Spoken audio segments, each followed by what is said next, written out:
네. 그분께서 저를 저의 채소 익힘을 언급하지는 않았지만 드셔보셨으면 정말 국내를 넘어 세계적인 열풍을 몰고 온 흑백요리사. 이 프로그램이 발굴한 수많은 셰프들의 요리는 외식업계 전반에 걸쳐 엄청난 반향을 일으키고 있는데요. 그런데 여기 흑백요리사 역사상 가장 안타까운 눈물 없이 들을 수 없는 사연을 가진 한 명의 셰프님이 있습니다. 백수저 남정석 셰프. 분명 얼굴은 한 번씩 봤음에도 15위 안에 드는 뛰어난 성적을 거두었음에도 끝내 이름을 명확히 기억조차 하지 못하게 된 그. 편집이 너무 많이 돼서 편집은 될 수 있다고 생각하지만 사실 레스토랑 소개도 안 됐기 때문에 오늘 영상을 보고 나면 이 극악무도한 넷플릭스가 얼마나 큰 실수를 했는지를 여실히 느끼게 될 겁니다. 눈물 없이 들을 수 없는 사연을 가진 채소의 신과 그 미친 음식들의 이야기, 음식 하나하나부터 비하인드까지 충격의 연속이었던 오늘의 학식. 넷플릭스가 억가한 교수님의 매장 옥수동 로컬릿입니다.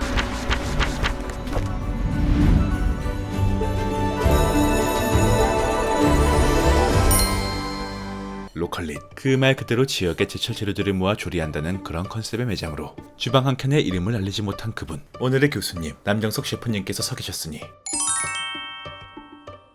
국내 채식 요리 1인자. 우선 음식을 살펴보기에 앞서 이분이 얼마나 대단한 분인지를 알아볼 필요가 있습니다. 기본적인 조리 기술을 인증하는 것이 조리 기능사라면 조리 분야 최고 수준의 기술과 전문가에게 주어지는 것이 바로 조리 기능장으로 한식, 양식, 중식, 일식 조리 기능사 자격을 취득한 후 7년 이상의 경력을 쌓으면 시험에 응시할 수 있는 자격이 주어지나 실기 합격률 자체가 10% 전후에 불과합니다. 그런데 이렇듯 대단한 자격을 갖춘 셰프님이었는데 대체 어떤 연구로 통편집이 된 걸까요? 지금부터 메뉴가 쭉 나올 텐데 같이 보시고 판단해 보시죠.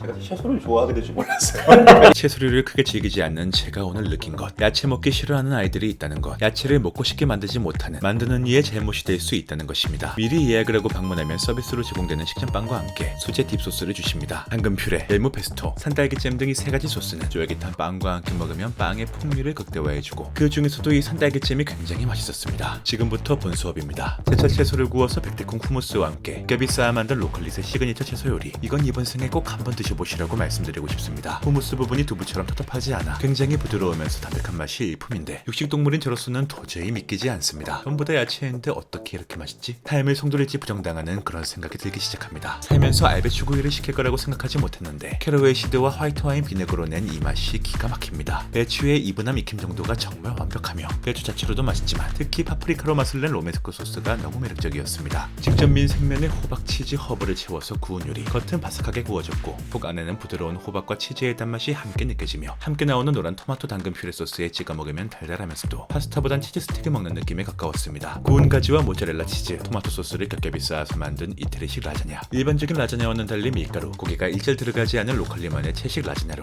고기를 안 넣고도 요리가 이렇게 맛있을 수 있구나를 이날 처음 느꼈습니다. 얇게 슬라이스의 구운 가지에 촉촉하면서 부드러운 식감이 인상적이었는데요. 이날 제가 가장 맛있게 먹은 메뉴 하나를 꼽으라면 단연 이 가지 라자냐였습니다. 시금치 크림 소스를 넣어 만든 구운 감자 뇨끼. 뇨끼는 감자전과 감자떡 사이에 쫄깃하고 촉촉한 식감으로 시금치 베이스에 생크림이 들어간 소스가 크리미하면서도 부드러워 푹푹 떠먹기 좋았습니다. 한우라구와 크림으로 만든 녹진한 리가토니는 이날 시킨 메뉴 중에 유일하게 고기가 들어가 있는 메뉴였는데 고기 요리까지 잘하는 곳이라는 확신이 들었습니다. 무엇보다 리가토니면의 부드러우면서 쫀득한 식감이 라구 소스와 굉장히 잘 어울렸습니다. 그리고 이때 교수님께서 가져오신 문제의 그 녀석 흑백요리사 1대1 대결에서 선보였다. 통편집되었다던 눈물의 메뉴였는데요. 그리고 그때도 기대를 많이 했던 부분이 제가 생면 파스타를 만들기 위해서 기계도 가져가고요. 색깔이 들어간 그 파스타를 만들기 위해서 직접 재배한 케일도 가지고 왔어요. 근데 그런 부분들이 노력한 부분들이 전혀 이제 나오지 않았고 심지어 심사위원들은 그걸 보지도 않은 상태였고요. 방송에 나온 대결 주제였던 도화새우. 당일은 재료가 없어 호박으로 대체해 내어주셨습니다. 캐러멜레는 파스타 생면을 2가지 컬러로 뽑아 캔디 모양으로 만든 비주얼이 무기인데 당일 블라인드 테스트라는 이야기를 들어 시각적인 장점을 전혀 어필하지 못해 많이 아쉬웠다고 말씀하셨습니다. 요약하자면 약속된 예쁜 시그니처 요리를 위해 온갖 무겁다는 장비는 다 싹들고 찾아갔더니 눈이 가려진 심사위원과 바뀐 룰 도화새우의 등장으로 채소를 쓸 수도 없게 되어버린 시스템에서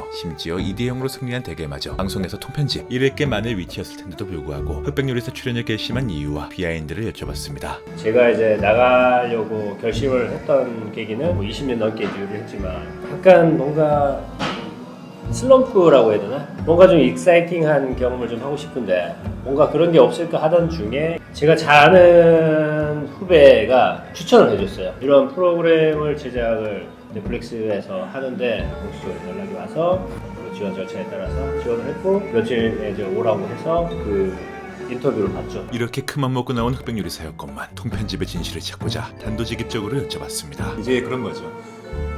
왜 안 나왔을까? 아무리 봐도 네, 여기 이제 네. 비하인드 스토리를 얘기하자면 네. 처음에는 제작진이 나만의 시그니처 메뉴를 준비를 하라고 했어요. 제가 뭐 인터뷰를 할 때도 그랬어요. 저는 채소 요리를 하는 사람이기 때문에 로컬릿의 시그니처 메뉴는 딱 정해져 있기 때문에 많은 사람들이 알고 있고 더 많은 사람에게 알리기 위해서는 채소 테이를 하겠다. 정말 이거라면 글로벌하게 외국인들도 와 이런 메뉴가 한국에 있어? 이렇게 깜짝 놀랄 거라고 생각을 해서 채소 테이를 준비를 했는데 갑자기 이제 뭔가 포맷이 바뀌었어요. 흑수저들만 시그니처로 이제 대결을 하게 되고 백수저는 시그니처 메뉴를 안 하게 된 거예요. 인터뷰할 때도 이런 얘기를 많이 했어요. 혹시 뭐 그래도 경력도 있고 한데 경력이 더 적은 분들하고 대결을 했을 때 지게 됐을 때 그런 것도 괜찮냐 물어보더라고요.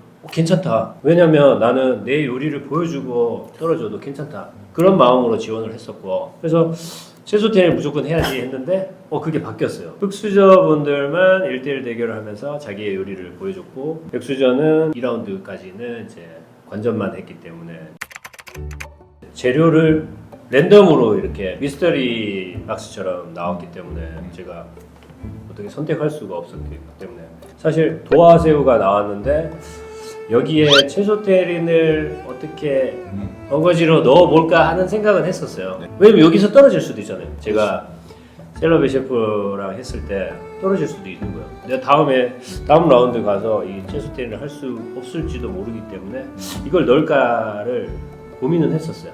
근데 새우가 부각이 되어야 되는 그 요리에서 미션에서 새우보다 채소가 너무 부각이 되는 거는 너무 내가 여기 생산이 없다는 생각이 좀 들었기 때문에 이번 라운드를 어떻게든 이길 수 있는 메뉴로 가져가고 다음 라운드에 어떻게 기회를 봐서 해야 되겠다 이렇게 생각했었죠.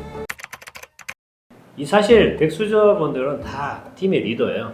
어디 레스토랑의 오너 셰프고 그렇죠. 헤드 셰프고 다 누구나 팀장을 할 수 있는 그런 분들인데 사공이 많으면 애가 산으로 가잖아요. 그걸 이제 우리가 위에서 봤어요. 결론적으로는 사실 생선팀이 먼저 하지 않고 고기팀이 먼저 하면서 우리는 그 과정을 봤잖아요. 네네네. 보면서 이제 우리가 대기하면서 우리는 팀장 말을 잘 듣자. 사실 이렇게 좀 흘러가는 분위기였어요. 그렇게 해야 사실은 전체가 다음 라운드를 갈 수 있다고 생각했기 때문에 어떤 본인의 뭔가 메뉴를 적극적으로 어필한다는 게 좀 쉽지 않은 분위기였어요. 그럼 팀장 입장에서도 그럴 만한 시간이 없는 거예요. 이게 좋다고 하지만 이걸 해볼 수 있는 시간이 충분한 시간이 아니거든요. 주어진 시간 안에 100인분을 만든다는 거는 시행착오로 겪으면 안 되는 실수를 하면 안 되기 때문에 갑자기 바꿀 수 없기 때문에 사실 제가 같은 이제 고기를 맡았던 그 백수저 팀들이 중간에 이제 레시피가 좀 바뀌면서 또 이 사람의 말과 또 이 사람의 말에 뭐 의견 조합하는 과정에서 여러 번 좀 바뀌었기 때문에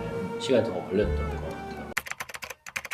대중들에게 좀 더 채소를 맛있게 먹을 수 있는 그런 레시피들을 좀 많이 알리려고 주로 이제 인스타그램 릴스를 통해서 뭐 간단하게 집에서 따라 할 수 있는 그런 뭐 소스나 요리 이런 것들을 올리고 있는데요.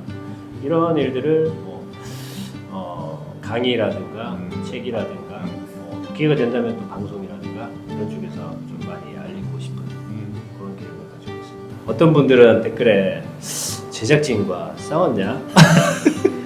진심으로 준비했기에 아쉬움도 컸을 법한 흑백요리사 도전기. 기회가 된다면 흑백요리사 시즌2에도 도전하고 싶다던 교수님은 새로운 얼굴이 아니라 법해지는 모르겠지만 사실 분량이 적어 새 얼굴이나 마찬가지라고 말씀하시며 유쾌하게 웃으셨는데요. 채식의 대중화가 꿈이라는 교수님, 아니 남정석 셰프님과의 시간이었습니다.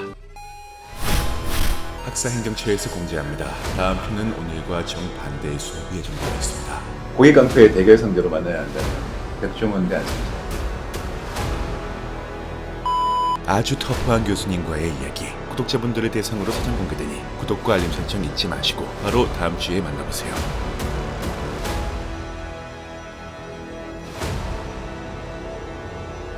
스탑대학에 출연을 희망하시는 교수님을 기다리고 있습니다. 다음에 해당하는 사장님들께서는 편히 지원해 주시기 바랍니다.